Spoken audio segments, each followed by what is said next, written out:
Nikah itu momen besar, tapi di balik semua senyum dan doa restu, ada kenyataan pahit yang sering enggak dibicarakan.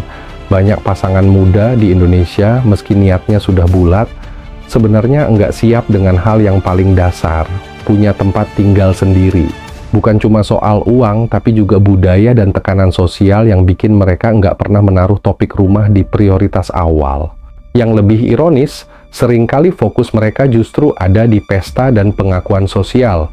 Gaun yang indah, dekorasi yang megah, musik yang mewah, semua itu jadi prioritas. Padahal, setelah pesta selesai dan lampu-lampu dimatikan, mereka pulang ke kenyataan, numpang, atau hidup di kondisi ngambang tanpa tempat tinggal yang benar-benar milik sendiri. Masalah tempat tinggal ini jauh lebih dalam daripada sekadar fisik bangunan. Ini soal kemandirian, soal ruang privat yang dibutuhkan untuk membangun keluarga. Tanpa ruang itu, pasangan muda seperti terjebak dalam pernikahan yang statusnya sudah menikah di atas kertas, tapi secara hidup sehari-hari masih bergantung pada orang lain.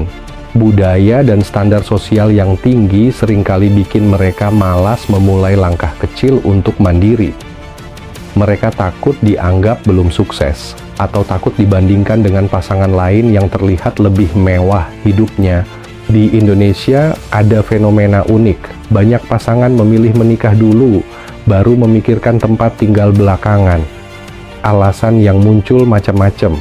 Ada yang karena kondisi keuangan, ada tuntutan keluarga, ada juga yang berpikir rumah orang tua kan ada, bisa jadi solusi sementara. Tapi yang jarang disadari, status numpang ini punya dampak psikologis yang pelan-pelan bisa menggerogoti ketahanan hubungan. Begitu lo dan pasangan tinggal di rumah orang tua, dinamika hubungan berubah. Bukan cuma antara kalian berdua, tapi juga hubungan kalian dengan pemilik rumah.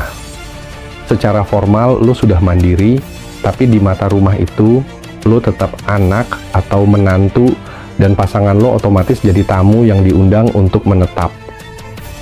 Lo hidup di lingkungan yang sudah punya aturan, ritme, ekspektasi, dan kebiasaan jauh sebelum lo masuk ke sana. Adaptasi memang mungkin dilakukan, tapi sekuat apapun niat lo untuk beradaptasi, lo tetap bukan pemilik kendali.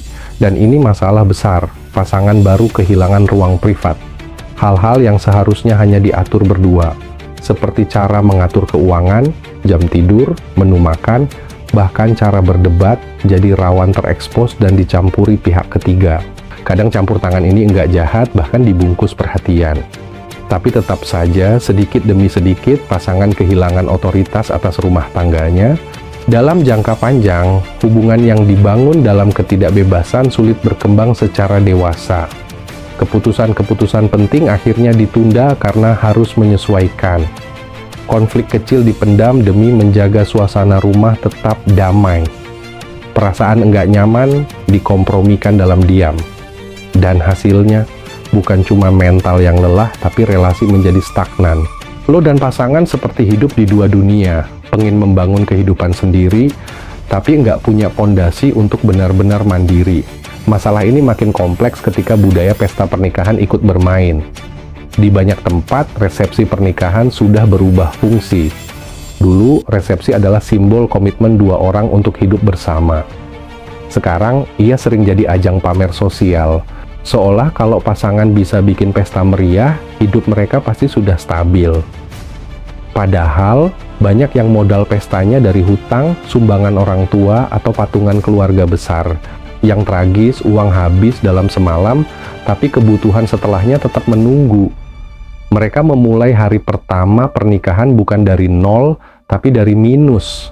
Enggak punya tempat tinggal, enggak punya dana darurat, tapi sudah harus mengurus anak di tengah keuangan yang goyah. Ini bukan sekadar gaya hidup, tapi efek dari logika konsumerisme yang melekat di masyarakat. Pesta dianggap lebih penting daripada persiapan dasar rumah tangga. Dan seringkali yang memaksakan pesta besar bukan pasangan muda itu sendiri, tapi orang tua mereka. Ada ketakutan akan kalah gengsi di mata tetangga.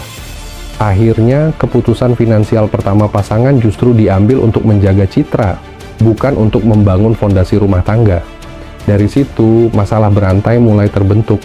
Yang bikin masalah ini semakin dalam adalah utang tersembunyi atau shadow debt. Ini hutang yang sudah ada sebelum nikah, cicilan kendaraan, pinjaman online, kartu kredit, atau hutang pribadi. Hutang yang jarang dibicarakan karena malu atau takut menimbulkan keraguan. Tapi begitu menikah, beban itu otomatis jadi milik berdua. Kalau enggak ada keterbukaan sejak awal, yang muncul bukan saling membantu, tapi saling curiga. Bahkan kadang shadow debt ini bukan berasal dari mereka, tapi warisan beban keluarga, membantu bayar hutang orang tua, biaya sekolah adik, dan lain-lain. Tekanan moral bikin mereka nggak bisa lepas, tapi beban ini juga bikin mereka nggak bisa maju. Hasilnya, mereka hidup dalam mode bertahan, bukan membangun.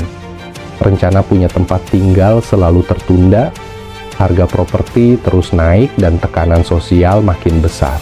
Di masyarakat kita, diskusi keuangan sebelum menikah masih dianggap tabu. Orang lebih fokus ke jumlah seserahan atau dekorasi pelaminan daripada ngobrol jujur soal hutang. Padahal, tanpa pembicaraan ini, rumah tangga dibangun di atas asumsi, bukan realita.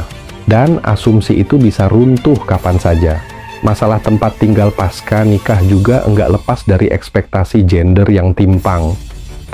Di banyak keluarga, mencari tempat tinggal dianggap tanggung jawab laki-laki, sementara perempuan hanya mengikuti. Akibatnya, beban suami jadi berat sebelah dan istri kehilangan ruang negosiasi. Padahal, dalam kondisi ekonomi sekarang, membangun tempat tinggal ideal nyaris mustahil kalau hanya mengandalkan satu penghasilan. Tapi budaya kita belum siap menerima kenyataan ini.